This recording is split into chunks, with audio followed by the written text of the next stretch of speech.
Hi everyone, Spider-Man 1991 here, and it's time to do my weekly comic review. This time it's for comics that came out today on December 21st. Only 4 more days till Christmas. Alright, I'm going to do things a little differently this review. Because I got more Marvel comics than I did DC this week, I decided to switch it up and have do DC before Marvel, just to make it easier. But I'm still going to do the independent stuff first, which the only independent company I ever get comics from now is Image. And one of my favorite Image titles came out this week, Invincible number 86. Alright, now then, Nolan and Alan the Alien are, well, as you can see, fighting over the issue of the Scourge virus, because since Alan the... Sorry, let me adjust the camera for a minute. Okay, since Alan the Alien became head of the United Planet Coalition, he was given the secrets that the previous leader had, who had the remaining vial of the Scourge virus, which is a virus that could kill a Viltrumite. And because all the remaining Viltrumites are on Earth, Alan the Alien wants to release all that on Earth. Now, Nolan is against it because of 2 reasons.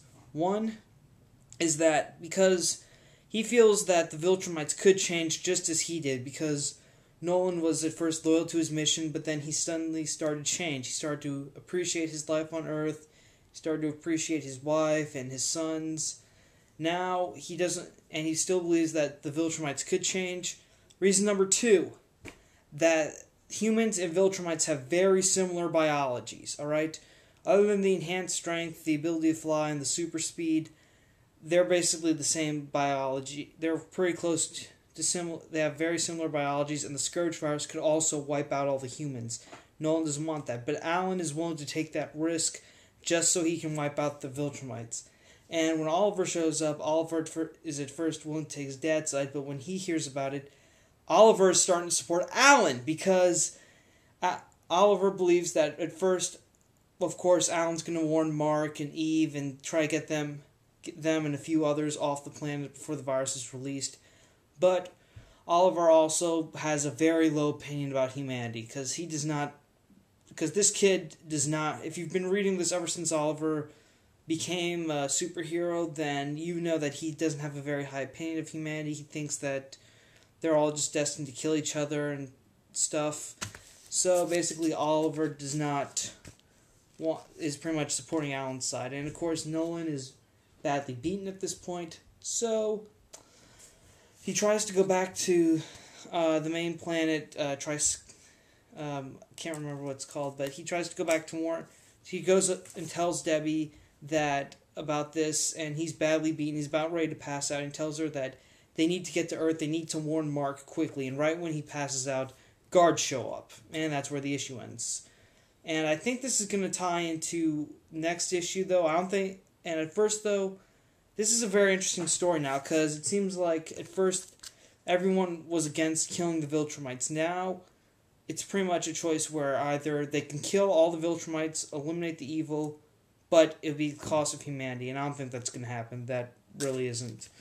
Something might either change Alan's mind, or the Scourge virus is going to get destroyed. We don't know. Or maybe some miracle will happen where all the Viltrumites will die, but the humans will be alive. That might be a miracle. Maybe, maybe not. But I think Mark might appear again next issue to sort of stop Alan and Oliver. So, yeah, that's my theory. Because at first I thought this was just, we were not going to see Mark again until we had the new Black Invincible. But now I think we're going to have Mark appear in his costume one more time. Just one more, then we'll have the new guy.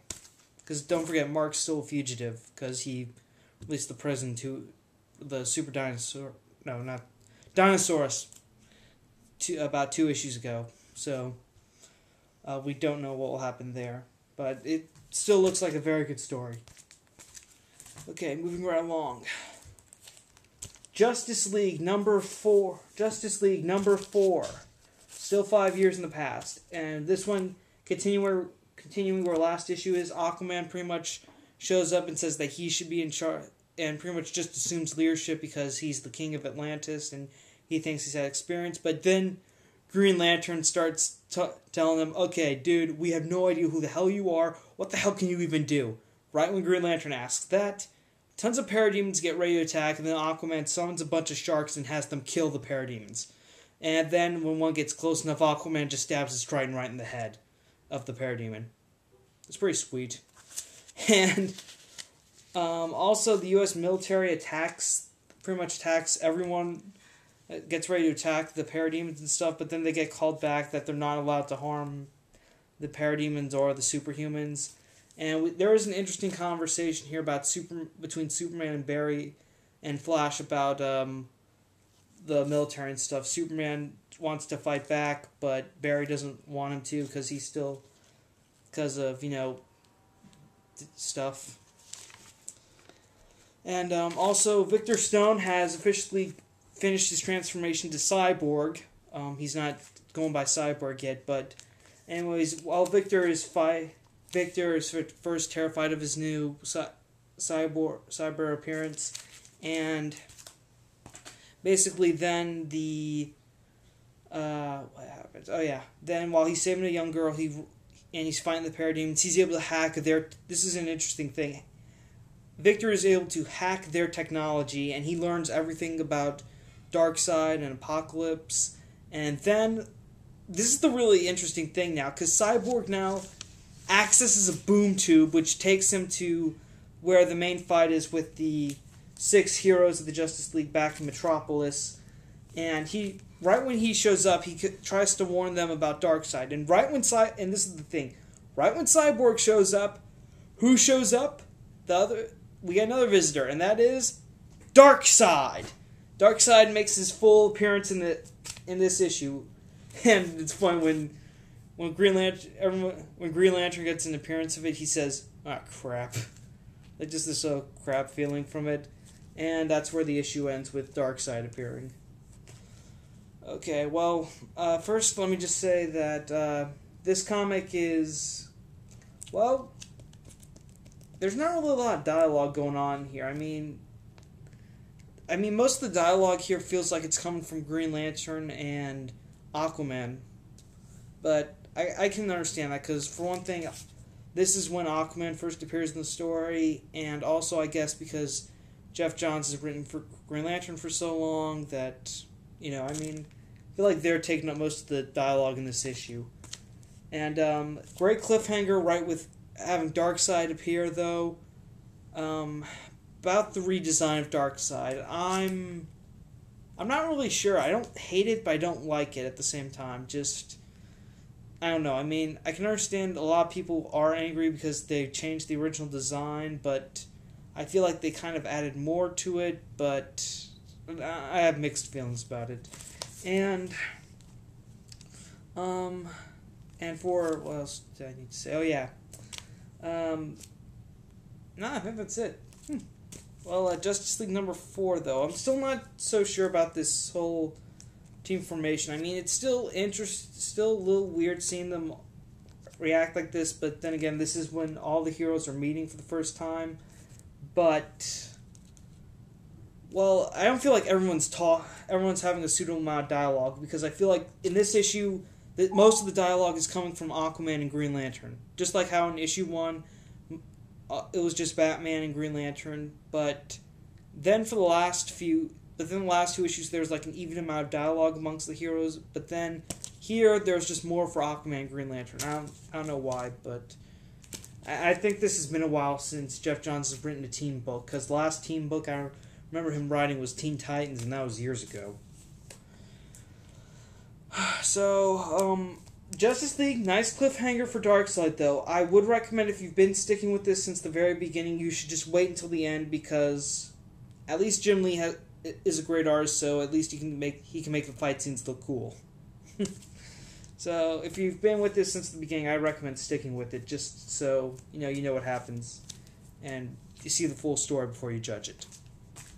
Alright, next up is my last DC, Batman number 4. I'm still enjoying Scott Snyder writing this, because right after our last issue left off with Batman triggering a booby trap in one of the Talon's bases, let me clarify something the assassin that attacked Batman is called the Talon, and the Talon is actually the assassin that's employed by the Society of Owls.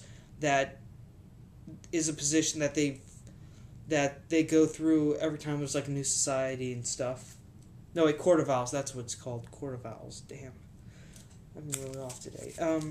Alright, so Batman escapes the booby trap.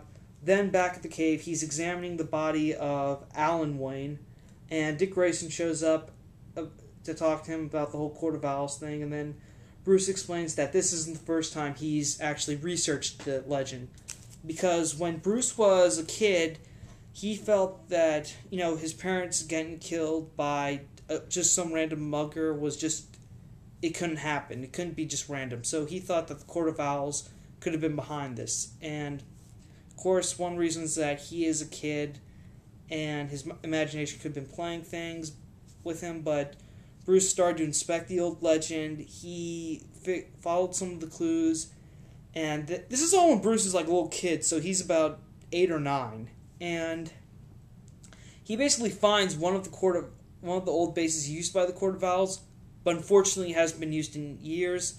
So when he finds it, it's just an old room filled with dust, and then he triggers the trap door, and it was about a week until the police found him, and Alfred took him home, and apparently he was in a coma for 3 weeks as a kid.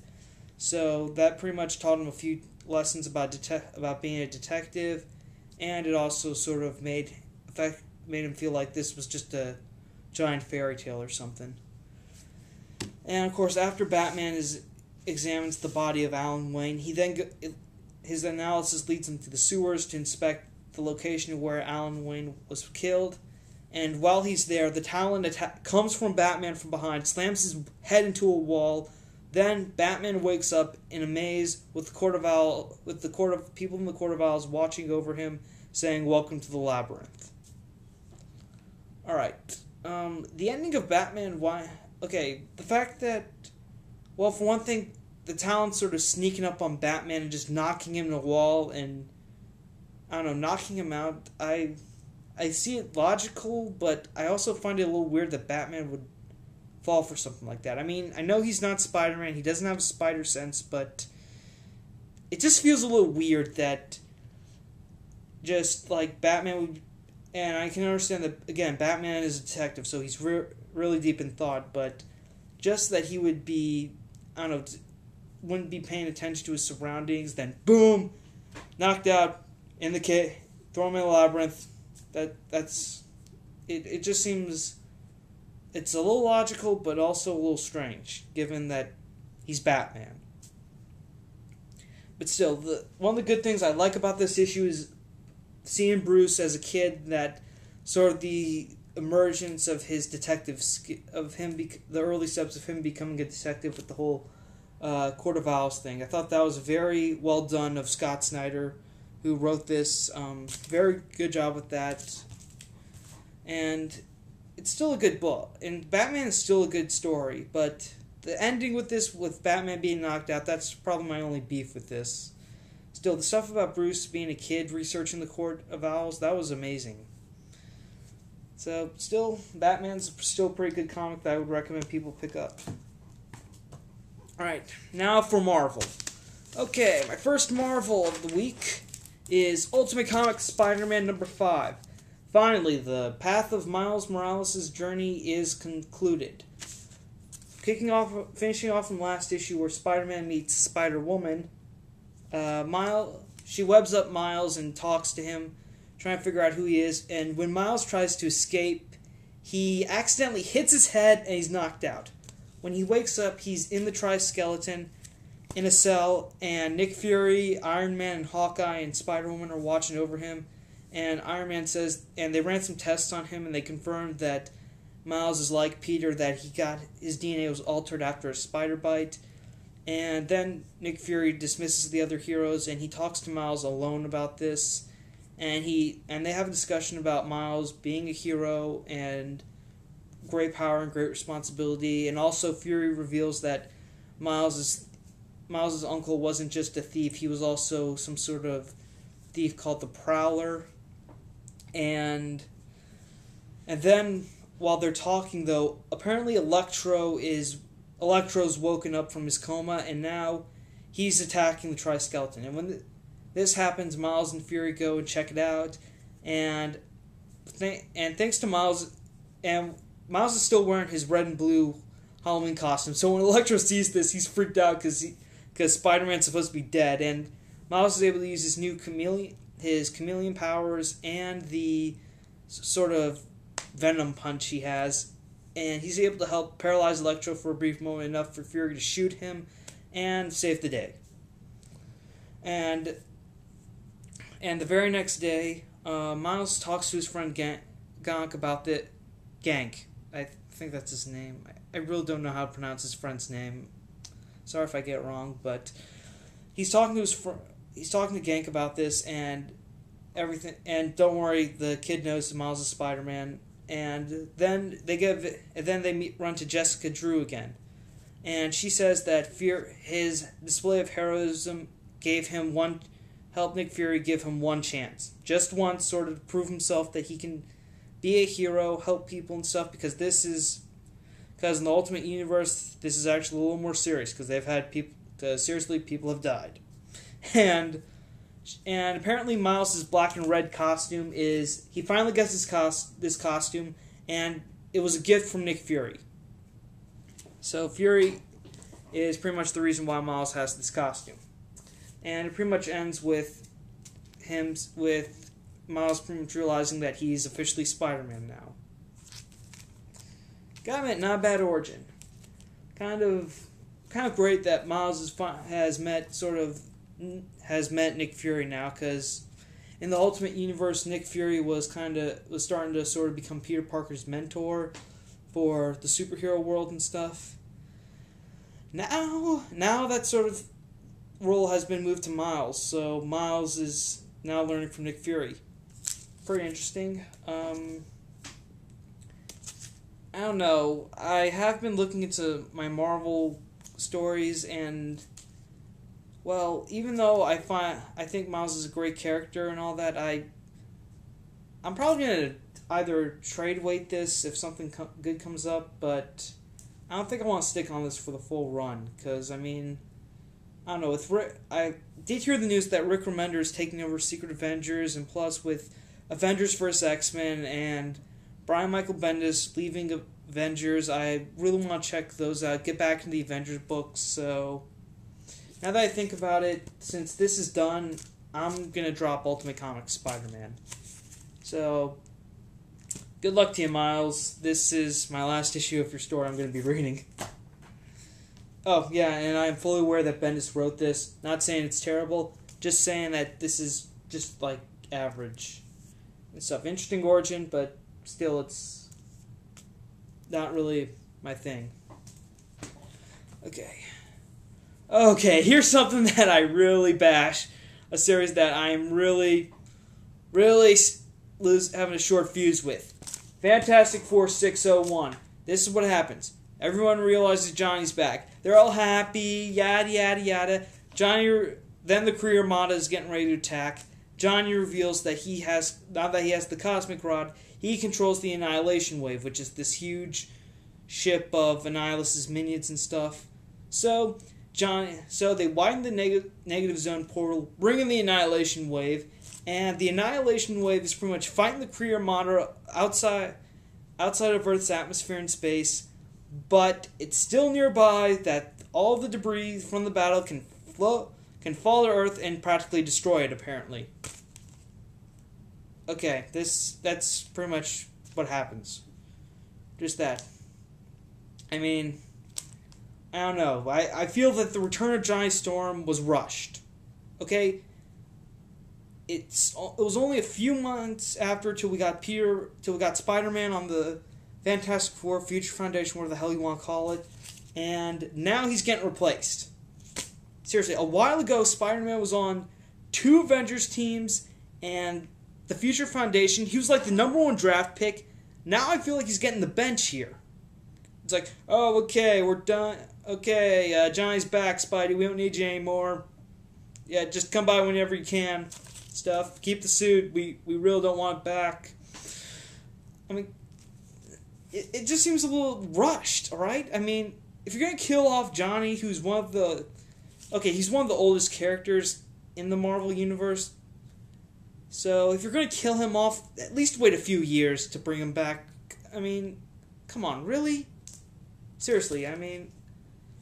The only reason I'm sticking with this Fantastic Four series is because I want to get to the ending of the whole War of the Three Cities thing, alright? I want to see the stupid ending so I can get this over with my life. Because if I don't get to the ending, I'm going to be stuck wondering, oh geez, how did it end? How did it end? And I'm going to have this sort of hole in my collection about, if I end this right now, because, I don't know, I just don't like leaving a story arc halfway through until I get to the ending. That's my thing. Although halfway through doesn't really apply to this. We're only a few more issues away, but the way I see it, after the whole conclusion, I can bet you this is how it's going to work. The Kree are going to leave, or the Inhumans are going to leave. Someone's going to leave. We're going to get back. And then the Fantastic Four is going to be like, hey, welcome back, Johnny. Yeah, hey, Peter, you don't have to come around so much anymore. And that will be my last issue of Fantastic Four for a while.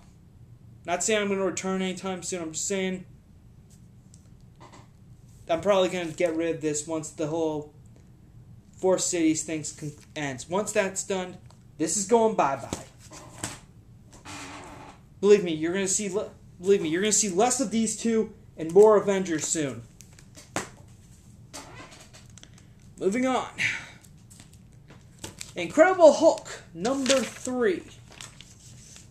Alright, what happens here? Well, those two Bohr brothers, the Bohr brothers, that's what they're called. They were gamma creations of Bruce Banner. He sent them to attack the Moloid village that Hulk's living in. They took some citizens hostage.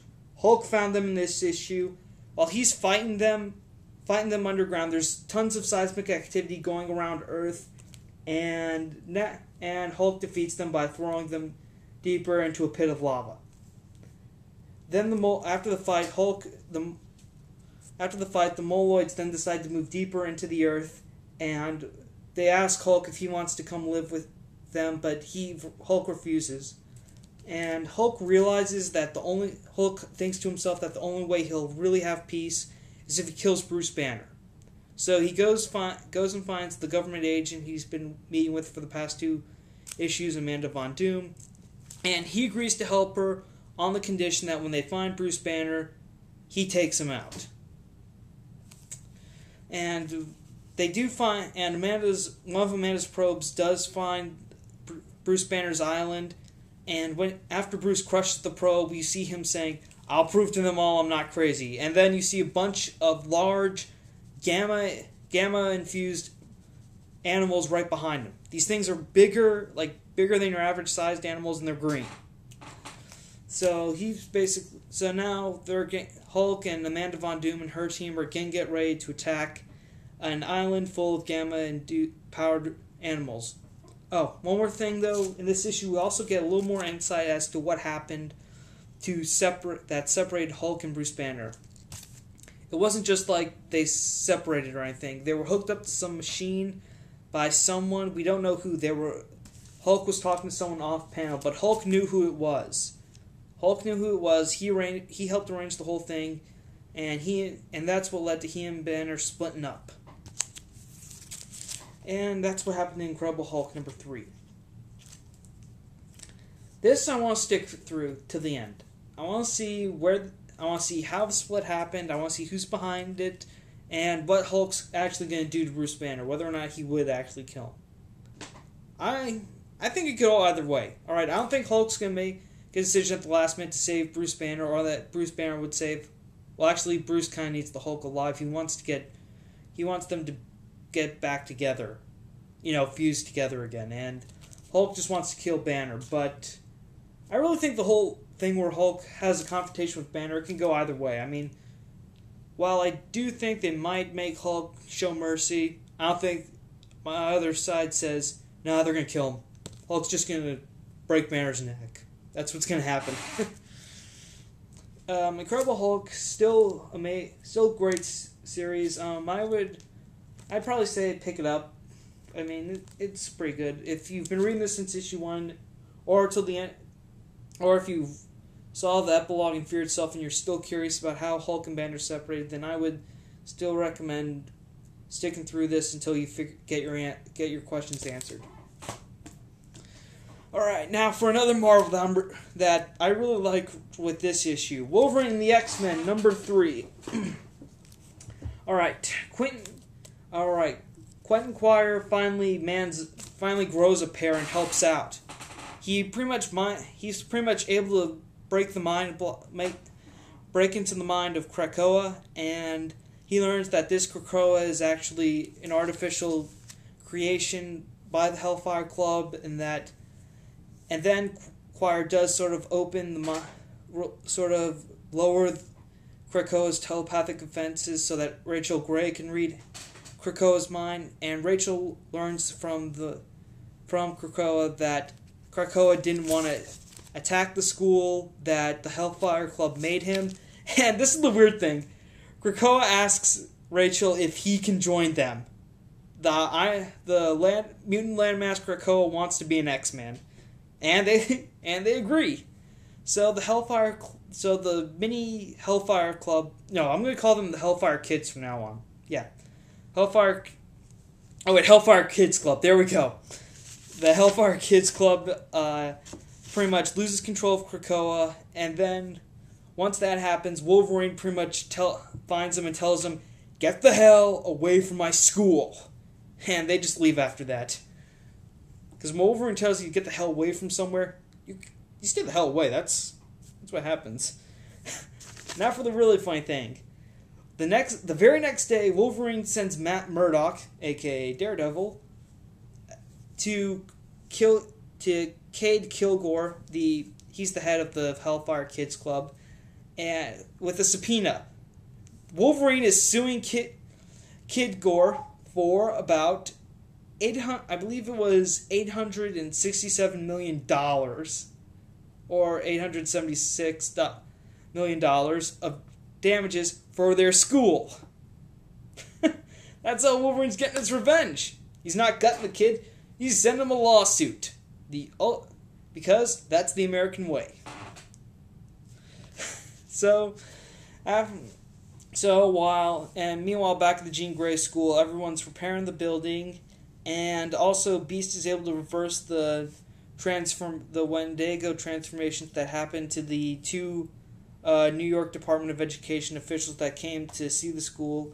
And a fortunate side effect here is that, thanks to Beast's cure, is that they have no memory of the last 24 hours. So, thanks to Beast charming them and stuff, I believe now the school is accredited. Yay! They're an official school now. And that's where it ends, except for one final page epilogue, which reveals that Kilgore is now hiring Sabretooth to help get his revenge on Wolverine. So, Sabretooth's back. Can't wait for him to appear in this series. Wolverine and the X-Men. I have to admit, this kind of reminds me of how much fun the X-Men could be. In a way, I mean, now not only do they have they're back at his school, but now they have a mutant landmass under their control, which is awesome. And I even heard one line from Wolverine, which he says that he's trying to talk to Krakoa into making their ponds into beer. Awesome. And Jason Aaron's doing a great job writing this. I did have a few issues with the interior artwork of since issue 1, but the good news is with next issue we're getting a new artist. So, and I have seen a few previews and it looks all right, a little better than this. So, I'm happy about that. I really am. And this is definitely staying on my pull list. I mean, this reminds me how much fun I could have reading an X-Men comic. I've read some X-Men graphic novels, but I never really picked up an ongoing. Wait, no, actually I picked up X-Men during the summer. I don't know why I said never picked up, but I never really felt the urge to pick up an ongoing X-Men series, but this changed my mind, and I'm really happy I am getting this, because it's a lot of fun. It's very interesting with Wolverine. I mean, Wolverine is a teacher here. That's that should get you interested enough to read this. It's still pretty impressive. I like it. I would definitely recommend this to any friends of mine who've never read comics, and if they want to read X-Men and they're Wolverine fans, I would definitely recommend this. So, now one more Marvel, and that is Amazing Spider-Man 676. Alright, this is Spider-Man's only appearance in the comic. He only appears on the cover. The rest of the issue focuses on the Sinister Six. That is right. The stars of this book are the Sinister Six. It shows us that Doc Ock, well, if you haven't been reading since Amazing Spider-Man 600th issue, then I'm sure you probably know this, but Doc Ock is now terminally ill, and now he's pretty much moved from his eight-armed harness into a robotic shell with 8 arms. So he looks more like a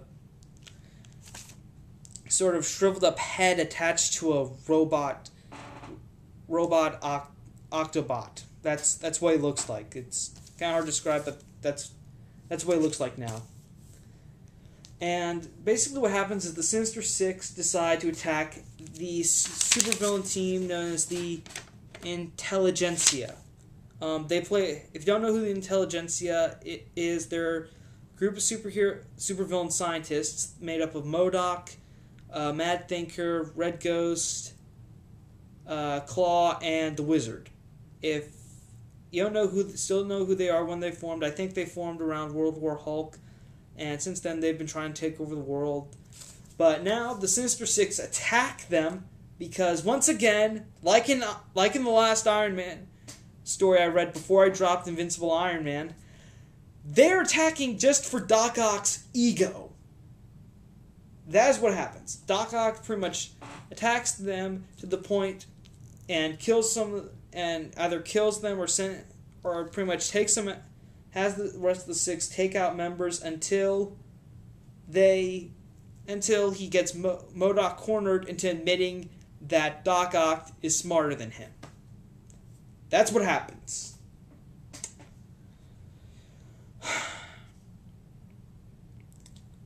I don't want to say this is a bad issue. I also just want to say this is filler. This is the exact definition of what filler is. I'm not disappointed. I feel like this is just, right now we're just right now Dan Slott is starting a fire for the next, trying to start the hype for the next Spider-Man event, which is called Ends of the Earth, and will involve Doc Ock and the rest of the Sinister Six, which will be happening later 2012, either mid or later 2012. And so if you haven't been reading anything anything before Spider Island if you haven't been reading Amazing Spider-Man before Spider Island and you don't know anything of what the Sinister Six have been up to, I would recommend this just to get you a little caught up. If not, if you have been reading it and you want to save some money because Christmas is around the corner, then yeah, you'd be okay with skipping this. Alright, you'd be okay with skipping this issue. So, don't worry about it. I don't want to say this is bad, but again, this is just pure filler. If you haven't been reading it, it's really not. If you have been reading it since you've heard about Doc Ock's terminal condition, then, it's not worth your money. Okay, that is everything. Once again, quick recap. Amazing Spider-Man 676, nothing but filler. I'd say skip it.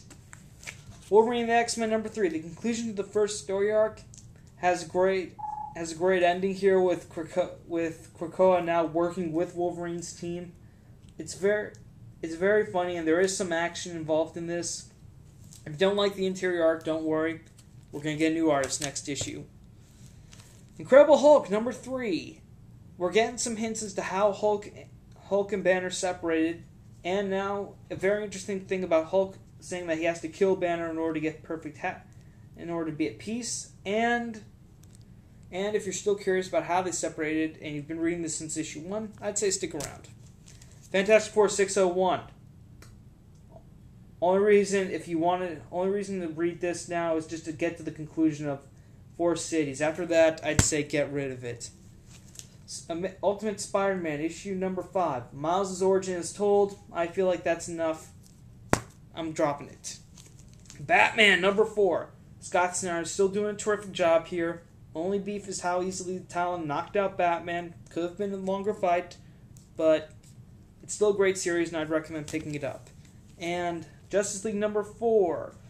Feels like now there's not an even amount of dialogue among team members. Cyborg's transformation is finally complete, and Darkseid appears. So it leaves you with that cliffhanger to the fight against Darkseid next issue. I'd still recommend, if you've been reading this since the beginning, continue to pick it up.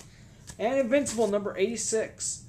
Very interesting to see Alan the alien and Oliver getting ready to unleash the Scourge virus on Earth while willing to risk the lives of innocent humans just to kill the Viltrumites. So, it's very, very great, and I'd recommend picking it up for Invincible fans. New readers might be confused, so it's not very jumbo-friendly. And those are all my comics. This is going to be my last weekly review because, as I said in my last Avengers log, I'm not going to be able to do a weekly comic review next week, so sorry, but this is going to be my last comic review of 2011. See you in the last remaining 3 episodes of the 12 Days of Christmas series. Bye!